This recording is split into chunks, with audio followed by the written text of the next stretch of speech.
a bag of raw gold dust. That was the price of a human life in 1874.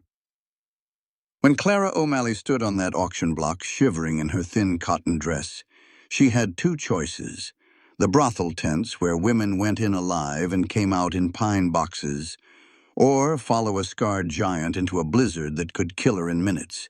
She chose the blizzard. But here is what nobody expected. When that cabin door locked shut and the snow buried them alive, Clara spoke 6 words that changed everything. "You paid for me. Now claim me." What happens when a man buys a woman to save her, but she demands he take her to survive? What happens when the beast discovers the woman he bought is fiercer than any wolf on that mountain? Stay until the end, because this story will show you exactly what happens when a woman decides she is done being someone else's property. This is not just entertainment. This is a story about knowing your worth when the world tries to put a price tag on your soul. Clara had nothing. No money, no power, no family. But she had something Rock could never buy, and Silas could never resist. She had the courage to fight for herself. If you have ever felt trapped by circumstances beyond your control, if you have ever wondered whether you deserve better than what life has handed you, this story is your answer. You are not merchandise. You are not property. You are worth fighting for.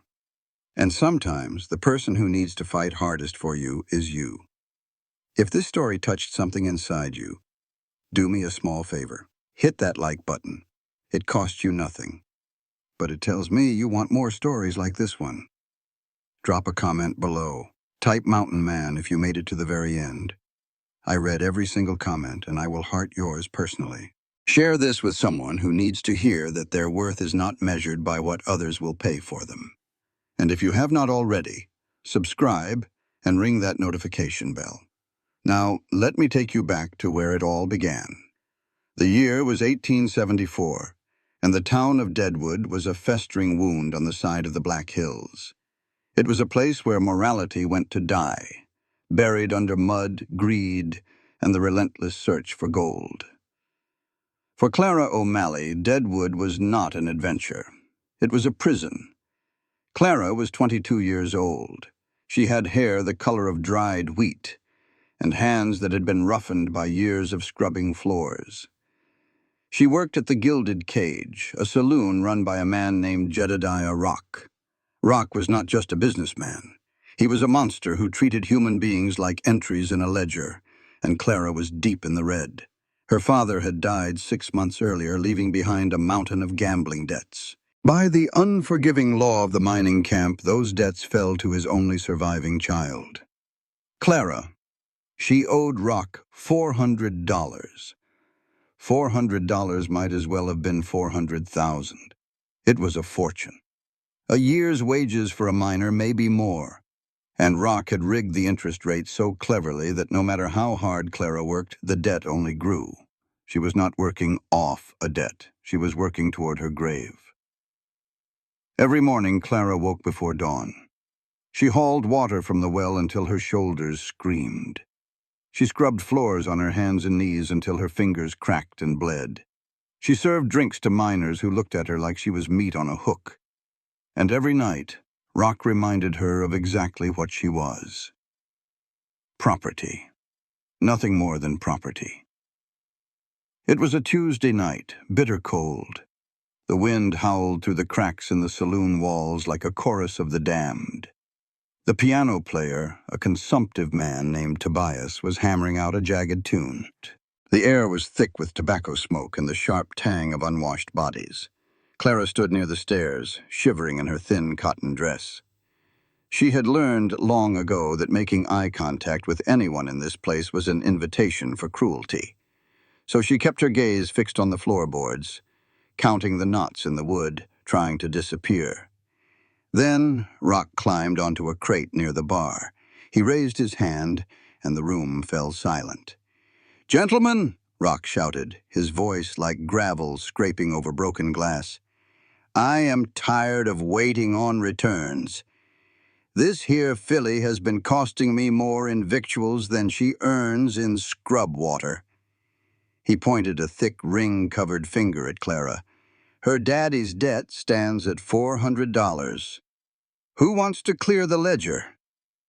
The room erupted in laughter and jeers. Clara's heart stopped. She knew what this meant. Rock was not offering her a chance at freedom. He was putting her up for auction like a horse with a broken leg. $400, Rock continued, grinning at the crowd. Pay the debt. She is yours. Do what you will with her. A drunken prospector near the bar raised his hand. I will give you 50 for the night. I am selling the contract, not a rental, you fool, Rock spat back. He looked at Clara with contempt. Going once.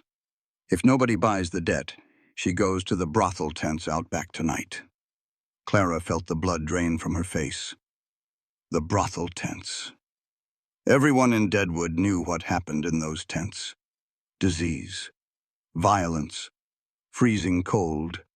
Women went in healthy and came out in pine boxes if they came out at all. Clara gripped her apron so tight her knuckles turned white. Please, she prayed to a god she was not sure was listening. Just let me die quickly. Going twice, Rock called out, scanning the room with theatrical disappointment. Clara closed her eyes. She could feel the heavy gazes of the miners, men with coal dust in their creases and hunger in their eyes. But none of them had $400. None of them cared enough to spend it, even if they did. This was the end. Then the saloon doors swung open. The wind did not just enter. It invaded, swirling snow across the floorboards like a white serpent. The noise in the room died instantly, as if someone had thrown a blanket over the entire crowd. Clara opened her eyes. Standing in the doorway was a man who blocked out the moonlight. He was massive, wrapped in a buffalo coat that added another foot to his already enormous breadth. A beard thick and dark as a raven's wing covered half his face, but it could not hide the jagged white scar that ran from his temple to his jaw. Clara had heard whispers about this man, Silas Kincaid. They called him Bear Kincaid in town, though rarely to his face. He was a trapper, a mountain man who lived high up on the ridge where the air was too thin for civilized folk. He came down once a season to trade furs for salt, ammunition, and coffee. He spoke to no one. He looked at no one. Until tonight.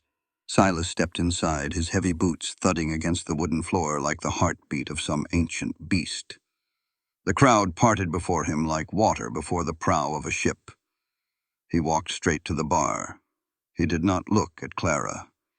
He did not look at anyone except Rock. Whiskey, Silas grunted. His voice was deep, vibrating through the floorboards. Rock, usually fearless in his own domain, looked nervous. We are in the middle of business, Kincaid. I can see that, Silas said. He turned his head slowly, his dark eyes finally landing on Clara. He stared at her for a long, uncomfortable moment. Clara felt the weight of his gaze like a physical force. He was not looking at her the way the other men did. There was no lust in his eyes, no cruelty. He looked at her like she was a trapped animal caught in a snare, like he recognized her pain. 400, Silas said suddenly. The room went dead silent. Even the piano player stopped. You offering? Rock asked, his greed warring with his caution. Silas reached into his coat. Everyone in the room tensed, expecting him to draw the massive Colt Navy revolver on his hip. Instead, he pulled out a heavy leather pouch. He tossed it onto the bar. It landed with a dull, heavy thud that only gold makes. Weigh it, Silas commanded. Rock scrambled to open the pouch, his fat fingers trembling with excitement. He poured the gold dust onto his scale. The counterweight tipped immediately, slamming down with a satisfying clunk. It is over 500 here, Kincaid, Rock breathed. Keep the change, Silas said flatly. For the whiskey. He downed the shot in one gulp, slammed the glass on the bar, and turned to walk out. Rock grinned, sweeping the gold into his lockbox. She is all yours, mountain man. Do what you will with her. She is unbroken, mostly. Silas paused at the door. He still did not look at Clara. He did not gesture to her. He did not say a single word. He just opened the door to the blizzard and walked out. Clara stood there frozen. The cold wind rushed in, biting her exposed skin, but she barely felt it. Her mind was reeling, trying to process what had just happened. She had been sold. Again. But this time the buyer had simply walked away. Rock laughed, a cruel, mocking sound. "Well, go on, girl. You are his property now. Better run before he changes his mind." Clara looked at the open door where the snow was already beginning to obscure Silas Kincaid's massive footprints. Then she looked back at Rock's sneering face. She understood with sudden, terrible clarity what would happen if she stayed. Rock would find some loophole. He would claim the transaction was incomplete. He would drag her back into debt by morning. This was her only chance. Grabbing her thin woolen shawl, Clara ran. She ran out of the gilded cage into the biting wind, chasing the massive footprints of the beast who had just bought her life. She did not know if she was running toward salvation or destruction. But she knew one thing for certain. She would rather freeze to death in the snow than spend one more night under Jedediah Rock's roof. The trek up the mountain was a blur of agony. Clara was not dressed for the high country. Her boots were thin leather, leaking freezing slush with every step. Her shawl was meant for a drafty saloon, not a blizzard that could bury a man in minutes. The wind whipped her hair across her face, blinding her with strands of gold turned white by frost. Ahead of her, Silas Kincaid moved with the relentless pace of a machine. He did not look back, not once. He trudged through knee-deep drifts as if he were walking on a summer road. His massive buffalo coat seemed to absorb the wind, parting it around him like he was carved from the mountain itself. "Wait," Clara screamed, her voice torn away by the gale. "Mr. Kincaid, please wait." He did not stop. Clara pushed forward, her legs burning, her lungs screaming for air that was too cold to breathe. She could see his dark shape ahead growing smaller as the gap between them widened. She was not going to make it. Her foot caught on something buried beneath the snow. A root, maybe, or a frozen stone. She pitched forward, falling face first into a drift. The cold burned her skin like fire. She tried to push herself up, but her arms were numb. Her fingers would not close. She could not feel her hands anymore. This is it, Clara thought, her mind growing foggy. I am going to die here. 10 feet behind a man who paid $500 just to leave me in the snow. She closed her eyes. Then she was airborne. Strong hands grabbed the back of her coat and hoisted her up like she weighed nothing. The world spun, and suddenly she was draped over a shoulder as wide as a church door. Silas Kincaid had come back. He had not said a word. He had simply reached down and scooped her up like a sack of grain. Clara's face pressed against his back. He smelled of pine resin, old leather, and wood smoke. Most importantly, he was warm. He radiated heat like a furnace, impossible heat that cut through the frozen nightmare surrounding them. "Put me down," Clara gasped, hammering her fist weakly against his broad back. "Stop squirming or I will drop you," he growled. It was the first thing he had said to her directly. His voice was rough, like stones tumbling in a riverbed. There was no kindness in it, but there was no cruelty either, just a statement of fact. Clara stopped squirming. They walked for what felt like hours. Clara drifted in and out of consciousness, lulled by the rhythm of his steady stride. The cold retreated slightly, replaced by a dangerous drowsiness that she knew meant death was waiting just beyond the edges of her awareness.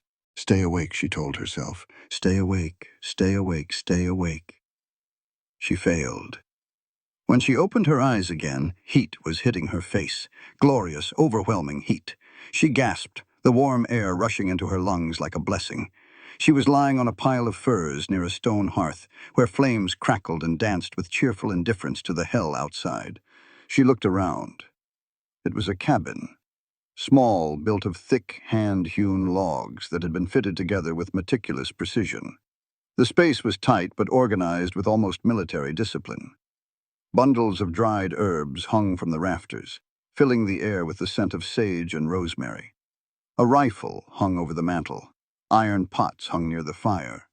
And there was only one bed, a large frame in the corner, piled high with buffalo robes and wool blankets. Silas Kincaid was busy at the door. sliding heavy wooden bars into iron brackets. The door looked like it had been built to withstand a siege or a bear. When the door was secured, he stripped off his massive coat, revealing a flannel shirt that strained across shoulders like boulders.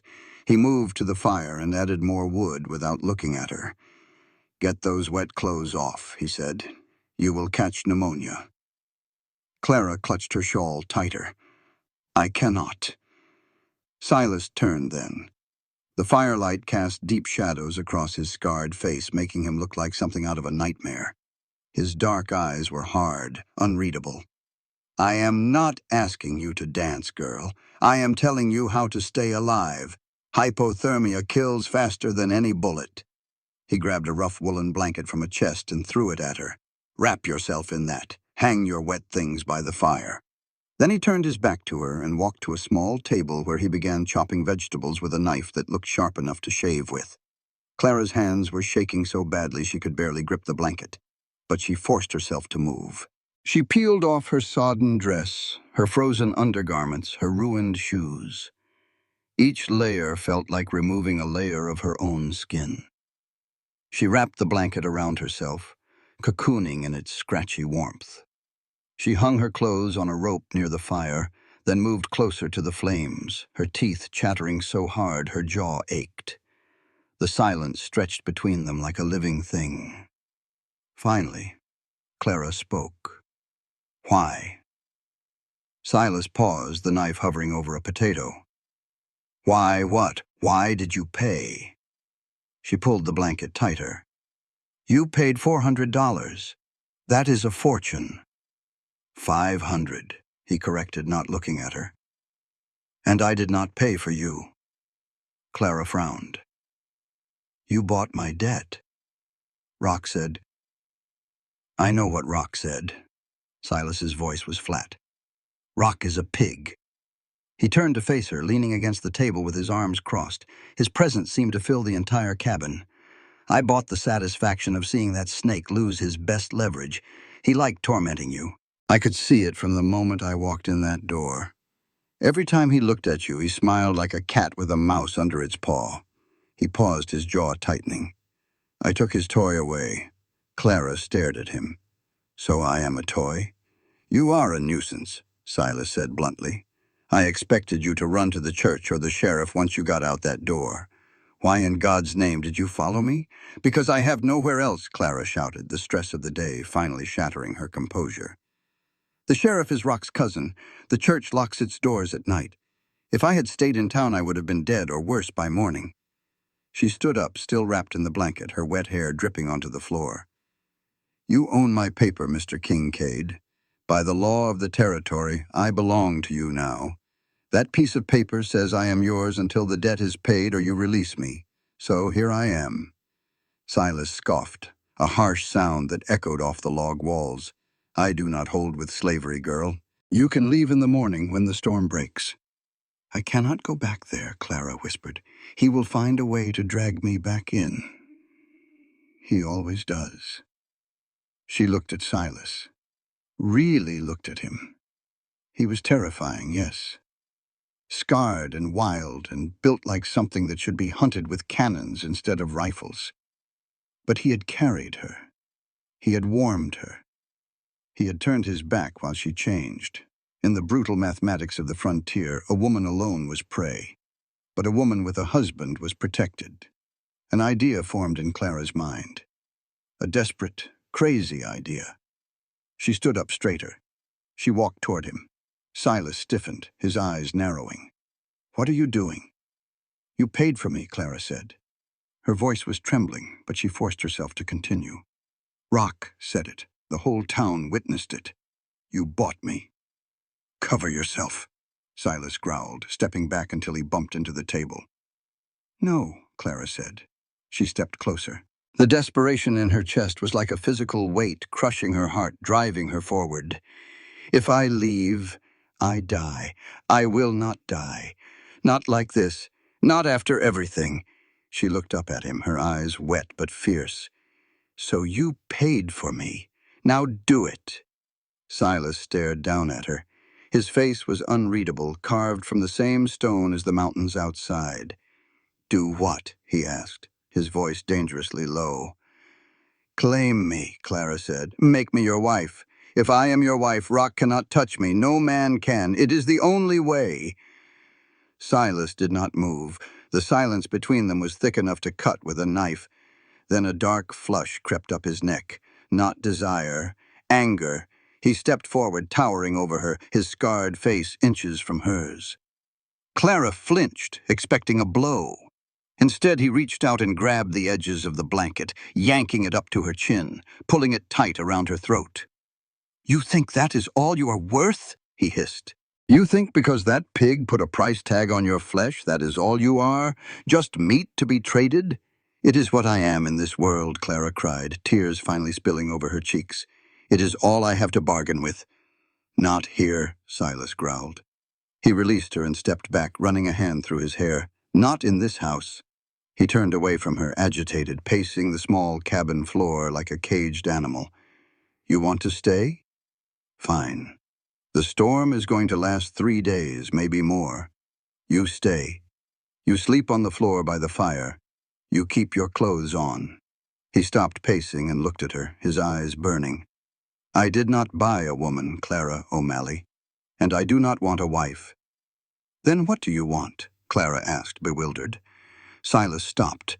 He stared at the fire for a long moment, his expression haunted by ghosts Clara could not see. "I want to be left alone," he whispered, "but it seems God has a sense of humor."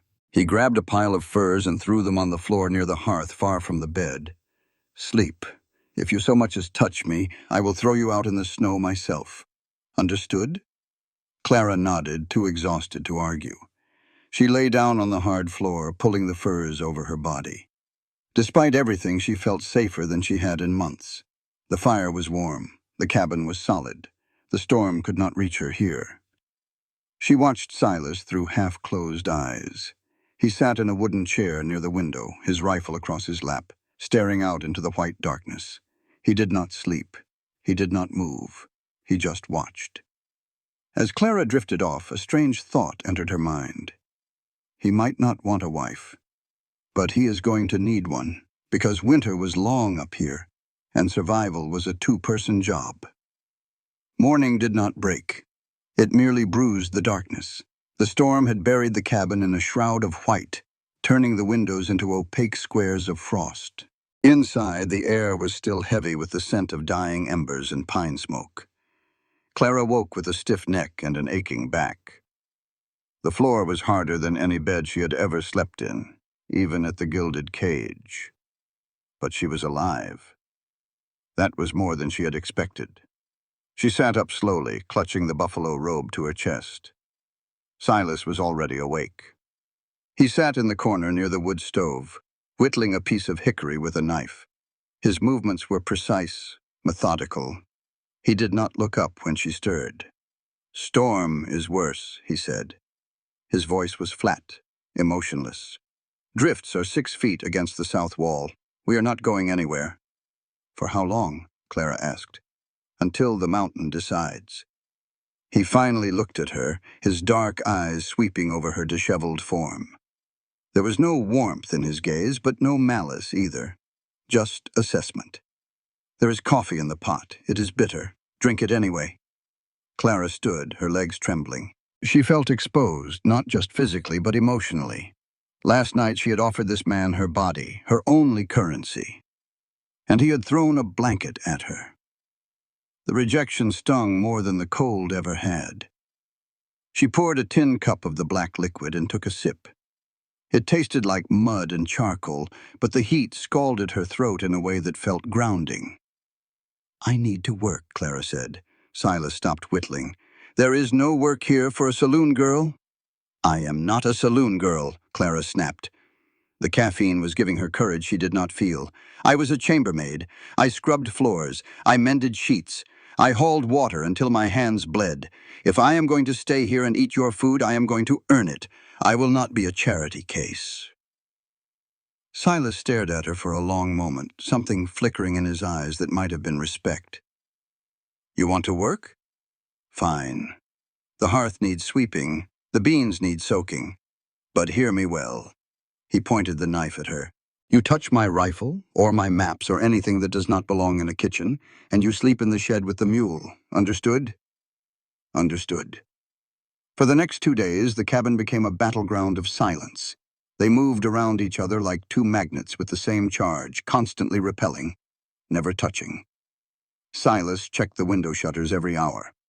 He cleaned his guns with obsessive care, disassembling the Colt Navy and oiling every spring and screw. He spoke only when necessary. Clara, determined not to be ignored, waged war on the cabin's grime. She found rags and a bucket of melted snow water. She scrubbed the soot from the stone mantel. She organized the chaotic mess of tin plates and utensils. The work was familiar, safe, but the tension was suffocating. Every time she bent down, she felt his eyes on her. Every time he stood up, filling the small space with his massive frame, her heart hammered against her ribs. Something was going to break. On the third afternoon, it did.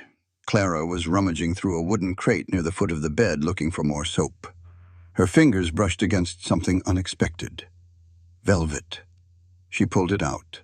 It was a small blue velvet box, faded and worn at the edges. It looked wildly out of place among the bear traps and ammunition that surrounded it. Put that down. The voice was like a whip crack. Clara jumped, nearly dropping the box. Silas was across the room in 2 strides, his face twisted in a snarl that made his scar gleam white in the firelight. He snatched the box from her hand. "I told you not to touch my things," he growled, looming over her. "I was looking for soap." Clara backed up until her legs hit the bed frame. "I did not open it. I just found it." Silas was breathing hard, his chest heaved. He gripped the small box so tight that Clara thought he might crush it. And then she saw something in his eyes that was not anger. It was pain. Raw, bleeding, unhealed pain. "Who was she?" Clara whispered. It was a dangerous question, but the air was already crackling with lightning. She might as well attract the strike. Silas went still. He looked down at the box, his thumb tracing the worn velvet. The rage drained out of him like water from a broken vessel, leaving him looking older, hollowed out. "Her name was Martha," he said, his voice barely audible over the wind outside. "She was my wife, 10 years ago, back in Kansas." Clara's breath caught in her throat. "You were married." "I was a farmer," Silas said, staring at a ghost Clara could not see. "I was not always this." He gestured to his scars, his rough clothes, the weapons on his hip. "We had a homestead, good land. She was carrying our first child." He paused, swallowing hard. "Then the raiders came. Quantrill's men. They wanted our horses first. Then they wanted everything else." Clara felt her blood turn to ice. "They burned the house," Silas continued, his voice flat, dead with her inside it. "I was in the back field when I saw the smoke. I ran, but by the time I got there, the roof had collapsed." He touched the jagged scar on his face. "I tried to pull the burning beams off. That is where I got this. I reached for her, but the fire. He stopped. His hand was shaking. I could not get to her. I failed her. I failed them both." Clara covered her mouth with her hand. "Silas, I am so sorry." "Do not!" he snapped, retreating behind his walls again. He shoved the box into his pocket. "I do not need your pity." He looked at her, and his eyes were empty. "I keep that box to remember why I live alone, why I do not let anyone in. Because everything I touch burns, Clara. Everything." He turned and walked to the door, lifting the heavy bar. "Where are you going?" Clara cried. "The storm." "I need air," he grunted. "Do not follow me." He slammed the door behind him, plunging the cabin back into silence. Clara stood there, her heart pounding. She understood now. Silas Kincaid was not a monster. He was a man who had lost everything and had rebuilt himself out of pain and guilt and solitude. He had buried his heart with his wife 10 years ago, and he had been running from his own grief ever since. But she also understood something else. She was the first person in a decade to see beneath his armor. The dynamic between them had shifted. She was no longer just a debt he had bought. She was a witness to his wound, and that changed everything. Silas did not return for over an hour. Clara paced the cabin, her worry growing with each passing minute. The storm outside was a white monster, howling and clawing at the walls. No man could survive out there for long, not even a man like Silas Kincaid. She was about to put on her still damp dress and go looking for him when the door finally burst open. Silas stumbled inside, covered in ice.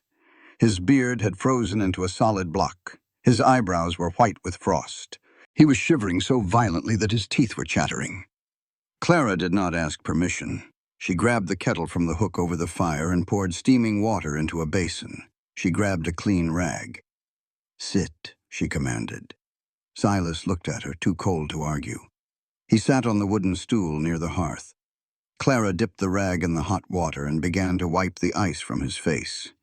He flinched at her touch but did not pull away. The intimacy was jarring. The heat of the water, the roughness of his skin, the way his pulse hammered against his throat when her fingers brushed his neck. "You are a fool for going out there," Clara murmured. Checking the meat cache, Silas mumbled through frozen lips. "Bears are sleeping, but wolves get desperate this time of year. The meat is fine. You are freezing." She moved the cloth down to his neck, working the ice from his beard. For a moment their eyes met. The anger was gone. The grief was still there, lurking in the shadows, but something else had taken its place. Something magnetic, undeniable, terrifying. "You paid for me," Clara whispered. "Now do it." The words hung between them like an echo. Silas reached up and caught her wrist. His grip was strong but not painful.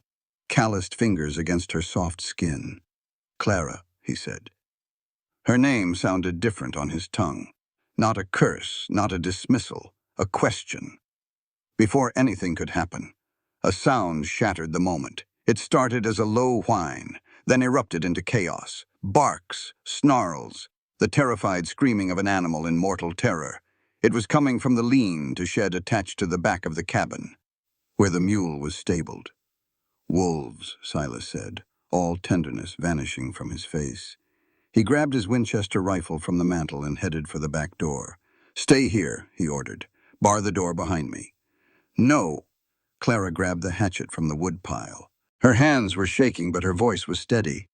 "You cannot reload fast enough if there is a whole pack. I am coming." "Damn it, woman, stay inside." "I am not your property to be stored on a shelf," Clara shouted back. "Open the door." Silas did not have time to argue. The mule's screaming was getting worse. He kicked the back door open and the cold rushed in like a fist. The lean-to was chaos. Through the swirling snow, Clara could see dark shapes darting in the shadows. 3 wolves, gaunt and desperate, had dug under the log walls. One had the mule cornered, snapping at its legs. The other 2 turned as the door opened. Their eyes reflected the lantern light like yellow coins. Silas fired from the hip. The blast was deafening in the enclosed space. The lead wolf dropped, yelping, its body skidding across the frozen ground. But the second wolf was already moving. It launched itself at Silas, not going for his throat, but for his rifle arm. 200 pounds of muscle and teeth slammed into him, knocking him backward into the snow. The Winchester flew from his hands. The beast's jaws clamped down on his shoulder. Clara heard Silas roar in pain as the wolf shook its head, trying to tear the muscle from bone. The third wolf turned toward Clara. It crouched, growling low, preparing to spring. Clara did not think. She threw the lantern. The glass shattered against the log wall and the oil ignited instantly. A wall of fire flared up between her and the wolf, orange and hungry and beautiful. The beast yelped, spooked by the sudden flames, and scrambled back through the hole it had dug. Clara spun around. Silas was rolling in the snow, grappling with the gray alpha. Blood was spreading across the white ground, dark and terrible. She raised the hatchet. "Let him go." She brought the blunt end of the axe down on the wolf's hindquarters with every ounce of strength she possessed. The crack of bone was sickening. The wolf released Silas, howling in pain, snapping back at Clara. Its teeth caught the hem of her dress, ripping the fabric. Silas did not waste the opening. He pulled his hunting knife from his belt and drove it upward into the wolf's chest. The blade sank to the hilt, The wolf went limp. Silence returned. Only the crackle of the small fire and the ragged breathing of two survivors. Silas shoved the dead weight off his chest and sat up, clutching his shoulder. Blood was seeping through his fingers, black against the snow. He looked up at Clara. She stood there, trembling, the bloody hatchet still in her grip. Her dress was torn, her hair wild, her eyes blazing with something fierce and primal. "You did not run," Silas gasped.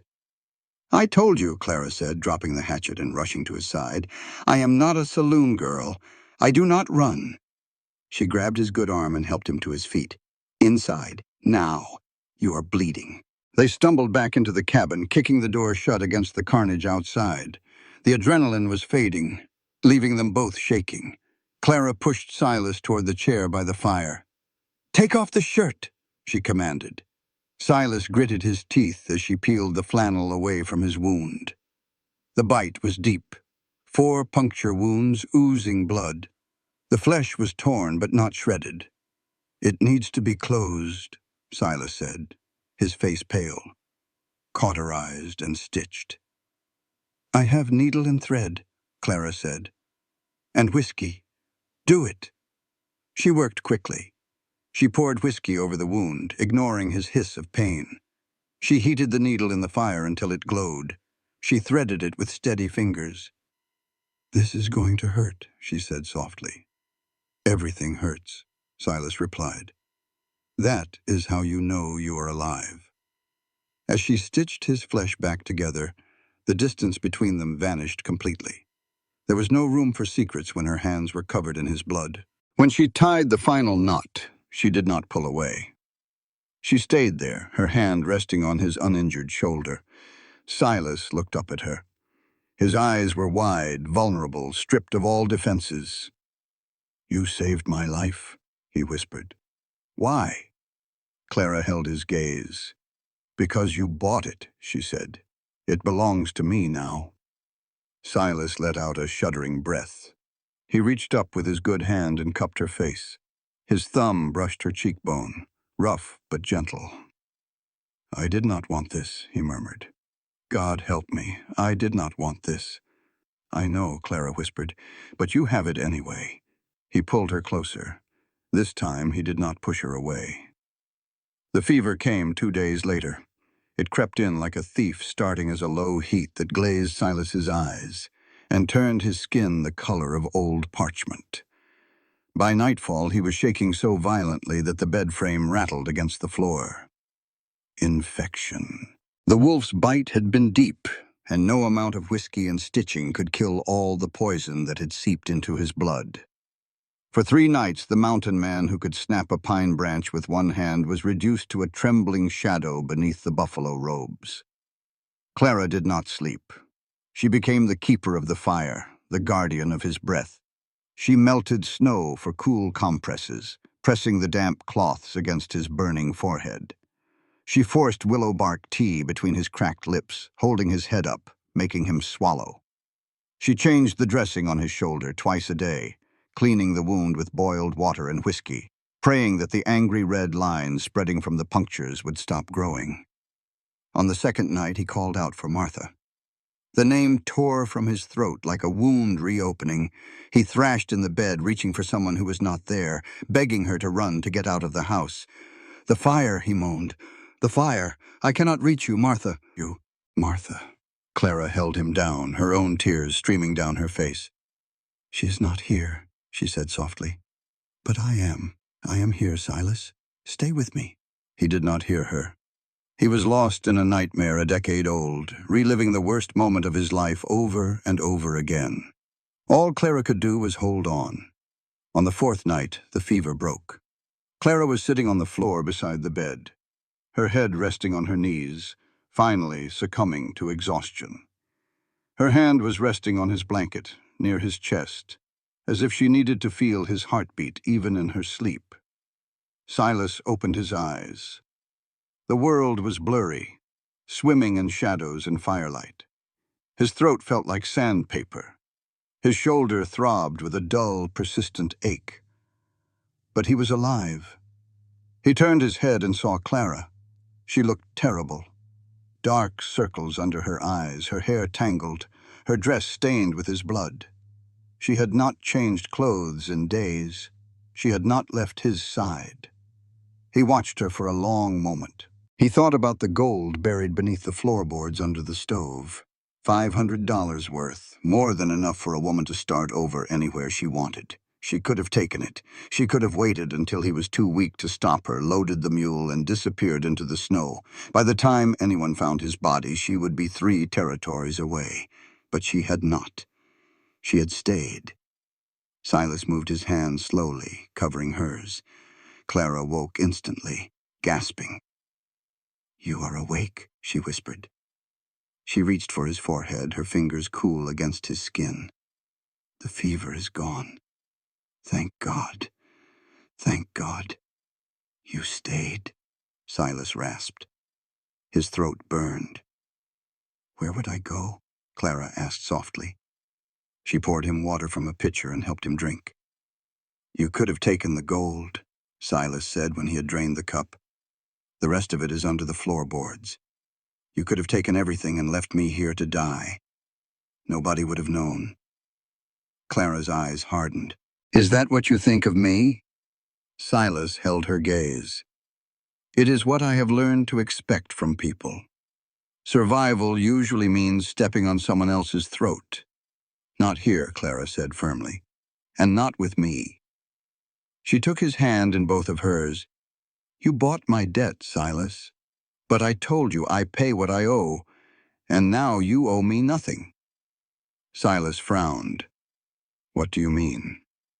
Clara smiled, though it did not quite reach her tired eyes. "You saved my life in Deadwood. You carried me up the mountain. You gave me shelter.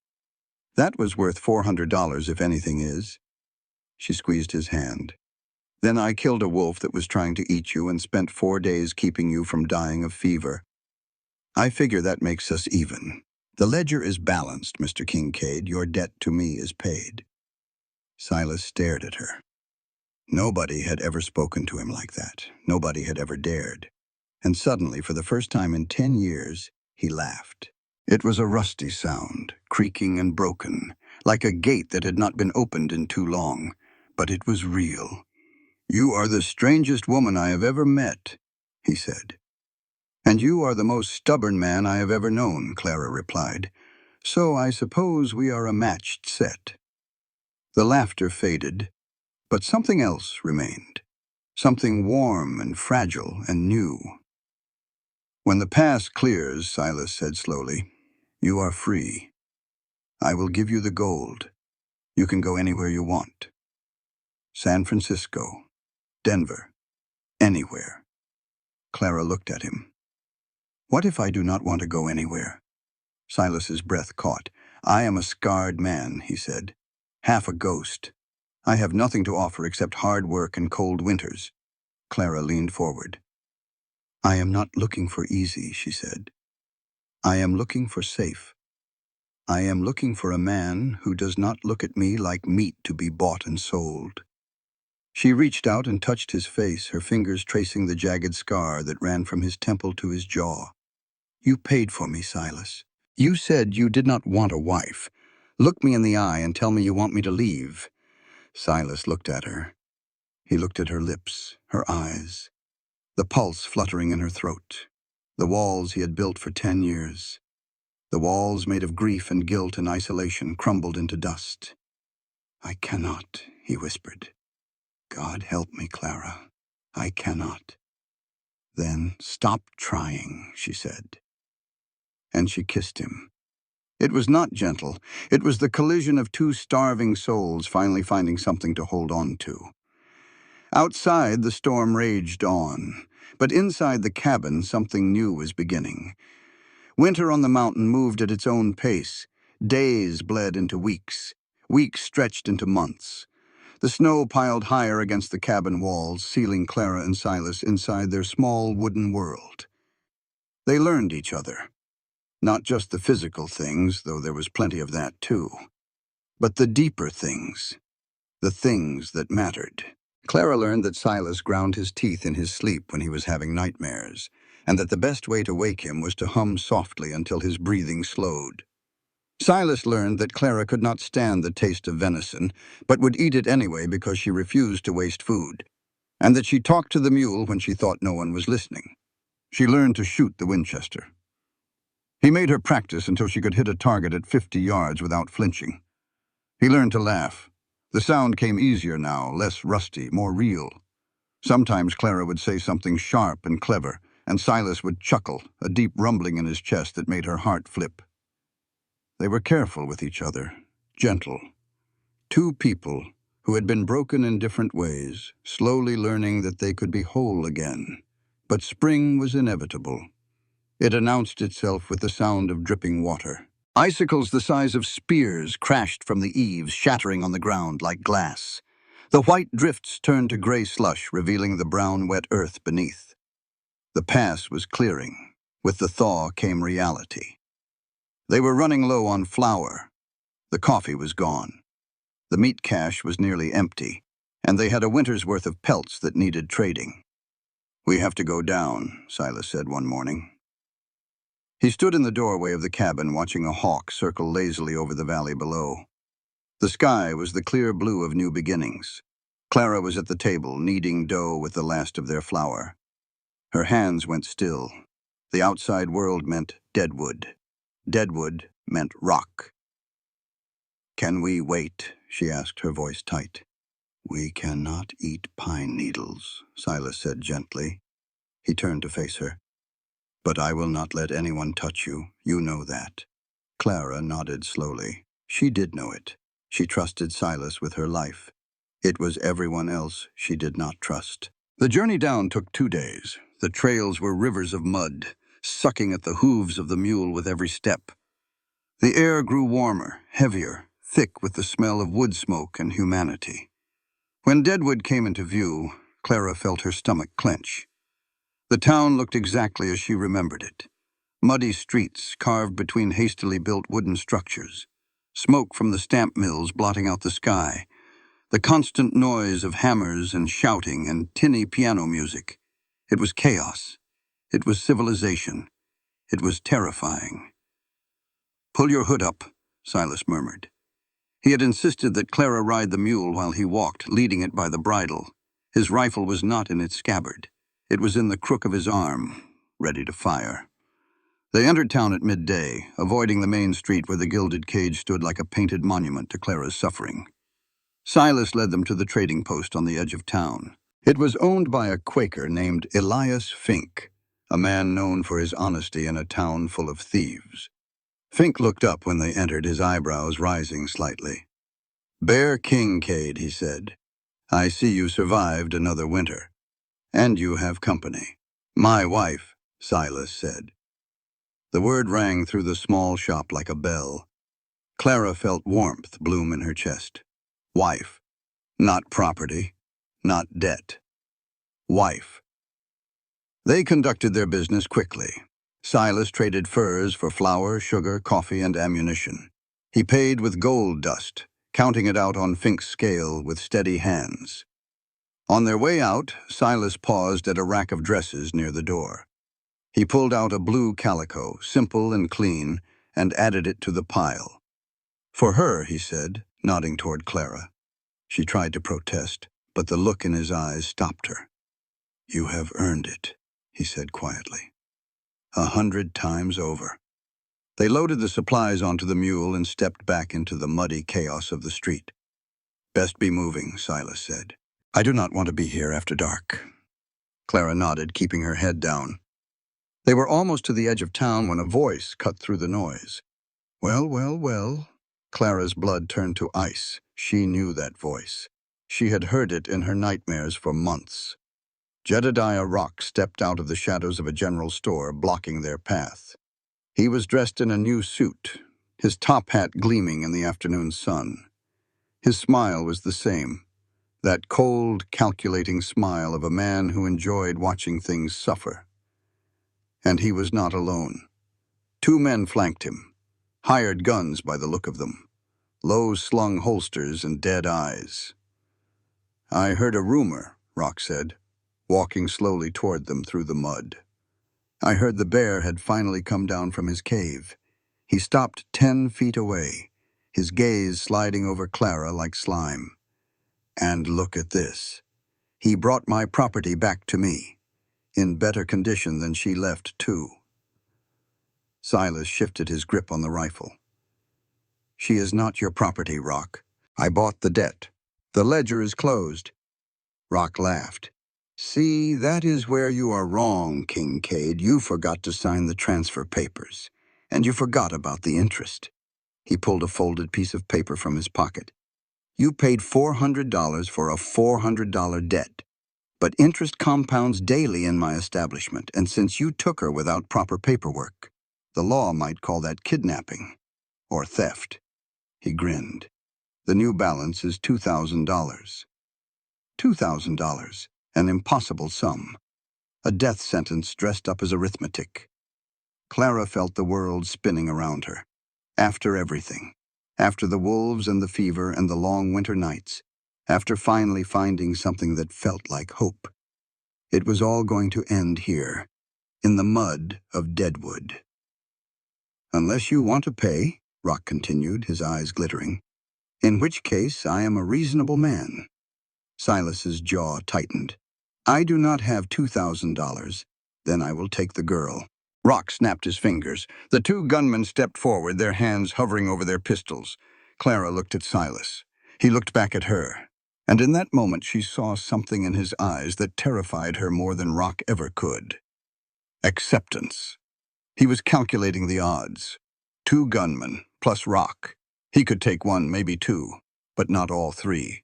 Not before someone put a bullet in Clara. He was deciding how to die. No, Clara thought. No. I did not survive this winter just to watch him throw his life away. She stepped forward. I am not a debt, she said, her voice ringing clear across the muddy street. I am Clara Kincaid. I am his wife. Rock laughed. A mountain wedding does not count in court, darling. He looked over his shoulder and called out toward the boardwalk. Sheriff, we have a problem here. A man stepped out of the shadows. Clara recognized him. Rock's cousin, the same man who had looked the other way while Rock tormented her for months. He was carrying a shotgun. The trap was sprung. The street had gone silent. Word of the confrontation had spread through Deadwood like wildfire. Miners, merchants, and painted ladies crowded the boardwalks, watching from a safe distance. Nobody was going to help. In a town like this, getting involved in someone else's trouble was a good way to end up dead. Clara counted the odds in her head and felt despair settle into her bones. 4 against 1. Rock with his derringer. 2 hired killers with fast hands and dead eyes. And the sheriff with his shotgun, ready to cut Silas in half at close range. Silas could not win this fight. But looking at him, Clara knew he was going to try anyway. Drop the rifle, Kincaid, the sheriff called out. His voice was nervous. He had expected this to be easy. A quick arrest, a sham trial, Rock gets his property back. But the look in Silas's eyes was making him reconsider. You are outgunned, Rock added. Walk away. Go back to your squirrels and your rocks. Leave the girl, and nobody has to die. Silas did not move. He stood in the muddy street like a statue carved from granite, the Winchester held loosely in his hands. His eyes swept across his enemies, calculating distances, angles, probabilities. I paid for her, Silas said. His voice was calm, almost peaceful. And I keep what is mine. Rock's smile flickered. He had expected fear. He had expected desperation. He had not expected this. This was a man who had already decided to die. Fine, Rock snarled. Have it your way. He raised his hand to give the signal. Clara moved before she could think. She reached into the saddlebag on the mule, her fingers closing around the first heavy object she could find, the flour sack. 20 pounds of precious white powder, bought with Silas's gold not an hour ago. With a grunt of effort, Clara swung the sack with both hands and hurled it at the sheriff. She did not aim for his head. She aimed for his arms. The heavy canvas slammed into the sheriff's forearms just as he pulled the trigger. The shotgun blast went wide. Rock flinched, splinters from a shattered awning raining down on his expensive hat. And Silas moved. He did not raise the rifle. There was no time. Instead, he drew the Colt Navy from his hip with a speed that blurred the edges of reality. The first gunman was fast. He cleared leather, his pistol coming up. Silas was faster. The Colt roared. The gunman spun, clutching his shoulder, his weapon flying from his hand. The second gunman fired wild, his bullet tearing through the sleeve of Silas's coat. Silas did not even flinch. He turned, adjusted, and fired again. The second man dropped, screaming, his leg folding beneath him. The sheriff was scrambling to reload, his hands shaking so badly he was spilling shells into the mud. Rock stood frozen. For the first time in his miserable life, Jedediah Rock was afraid. He stared at Silas, at this scarred monster who had just cut down 2 professional killers in the time it took to draw breath. And then Rock did what cowards always do. He grabbed for Clara. His hand closed around her arm, yanking her in front of him like a shield. The derringer pressed against her temple. "One more step," Rock shrieked, his voice cracking with terror. "One more step and I blow her brains out." Silas froze. The Colt was still in his hand, still smoking. But he could not fire, not with Clara between them. "That is right," Rock hissed. "Put down the gun. Put it down, or I swear I will do it." Clara felt the cold metal against her skin. She felt Rock's panicked breath on her neck. She smelled his fear, sour and sharp. And she felt something else. Rage, pure, burning, righteous rage. This man had tormented her for months. He had treated her like property, like livestock, like something less than human. He had tried to destroy her, and when she escaped, he had followed her across the mountains to drag her back into hell. Enough, Clara thought. Enough. She let her body go limp. Rock, expecting her to struggle, was not prepared. His grip loosened for just a fraction of a second as he tried to adjust. Clara twisted. She grabbed his wrist with both hands and shoved upward, pushing the derringer away from her head. The gun went off. The bullet screamed past her ear, so close she felt the heat of its passage. But it missed. And in that moment of chaos, Silas had his shot. The Colt barked one final time. Rock stiffened. His eyes went wide. He looked down at his chest, where a dark red bloom was spreading across his silk vest. He opened his mouth, but no words came out. Only blood. Jedediah Rock, the monster of Deadwood, collapsed face first into the mud. He was dead before he hit the ground. Silence. Complete and absolute silence. The sheriff threw down his shotgun and put his hands up. "I yield," he babbled. "Do not shoot. I was just following orders. I did not want any of this." Silas ignored him.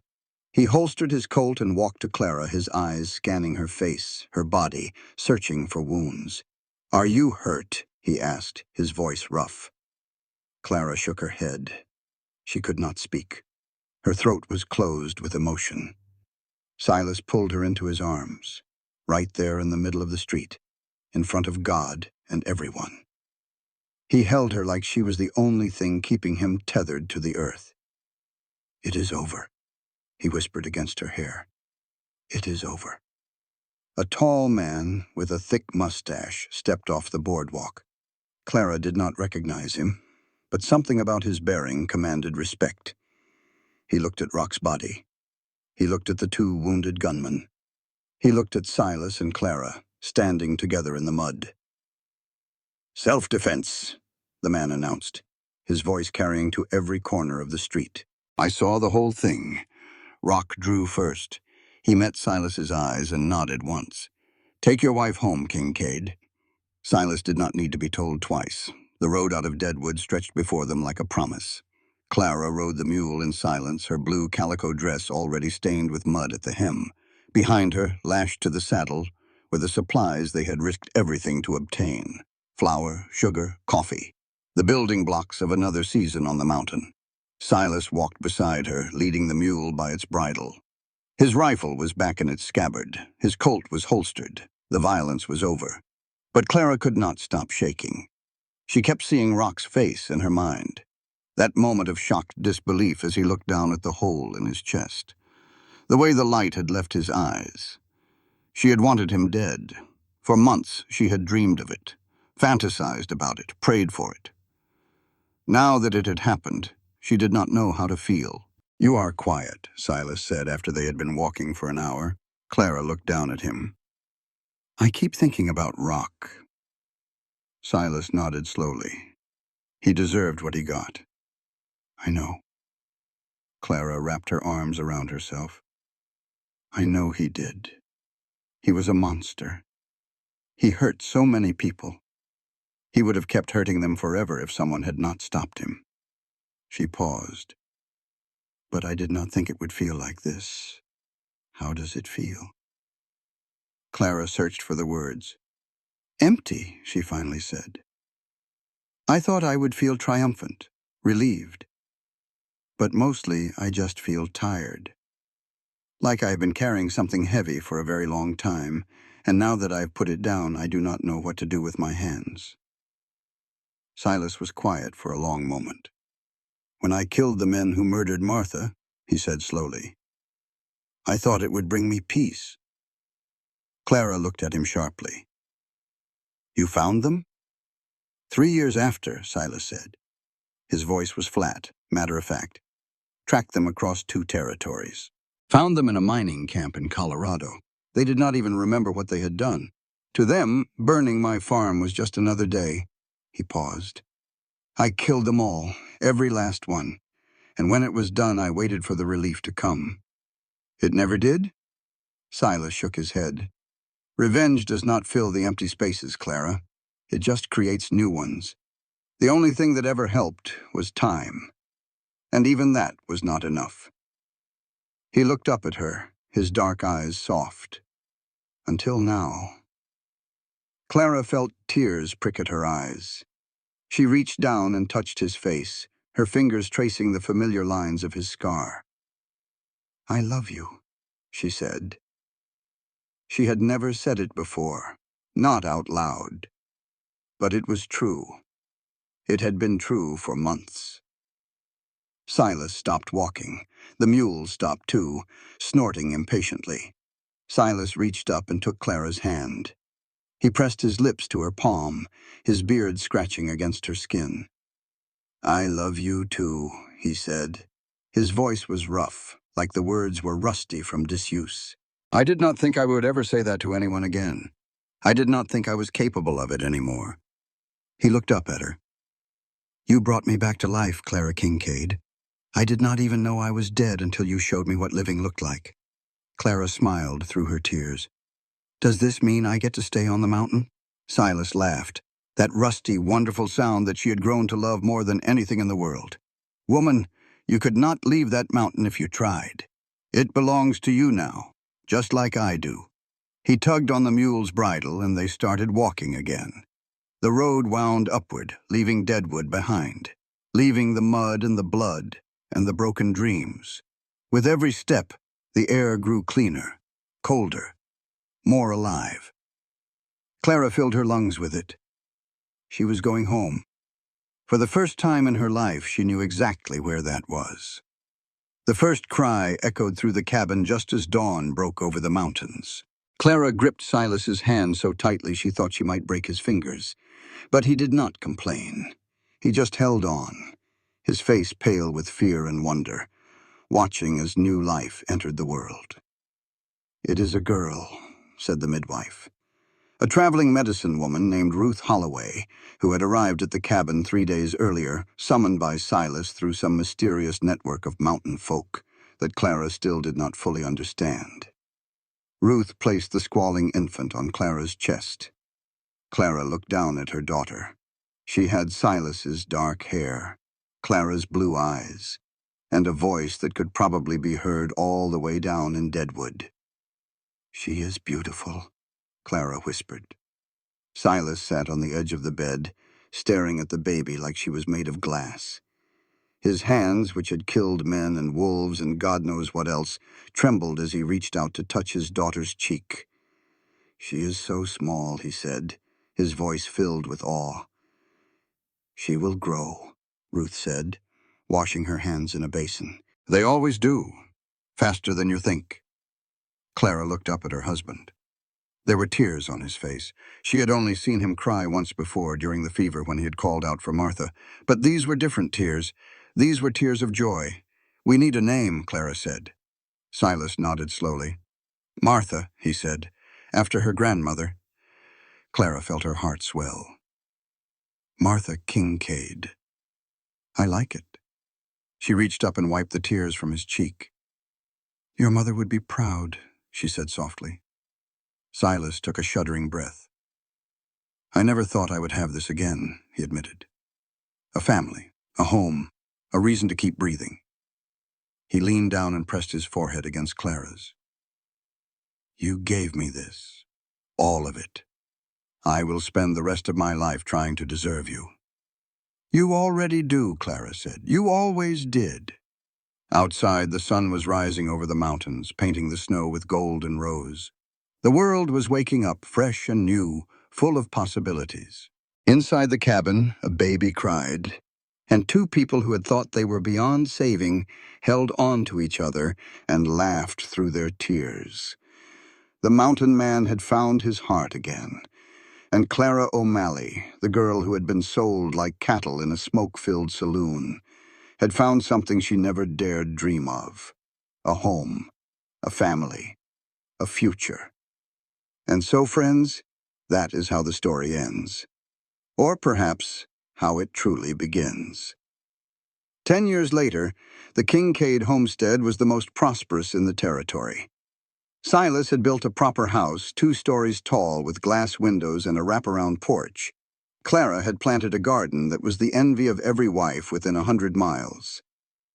Little Martha grew up wild and free, riding horses before she could walk, shooting a rifle before she could read. She had her mother's stubbornness and her father's strength, and she was not alone. 2 brothers followed her into the world, Thomas and Daniel, both as big as their father and twice as loud. The cabin on the mountain was still there, preserved like a shrine. Every winter the family would spend a week there, huddled around the same fireplace where Silas and Clara had first learned to love each other.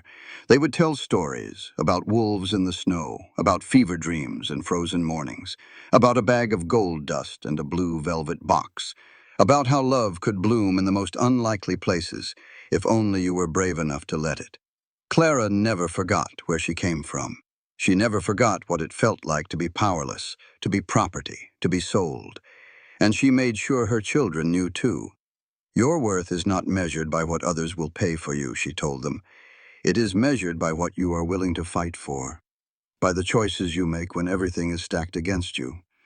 Never let anyone make you feel small. Never let anyone convince you that you deserve less than dignity and respect. And if someone tries to put a price on your head, you look them in the eye and you say no. Because you are not property, you are not merchandise. You are a human being with a heart and a soul and dreams that matter. And that, my friends, is worth more than all the gold in the Black Hills." If this story touched your heart, hit that like button. It really helps the channel grow. And it tells me you want more Western romances like this one. What did you think of Clara's quick thinking with the flour sack? Would you have survived a winter on that mountain? Let me know in the comments below. Type "Mountain Man" if you made it to the very end so I can heart your comment. And do not forget to subscribe and ring that notification bell so you never miss a new story. I have got a tale coming up next about a mail-order bride with a dark secret that you absolutely will not believe. Thanks for listening, friends. I will see you in the next video. This content was carefully researched, developed, and manually edited by our team to deliver meaningful stories with valuable life lessons.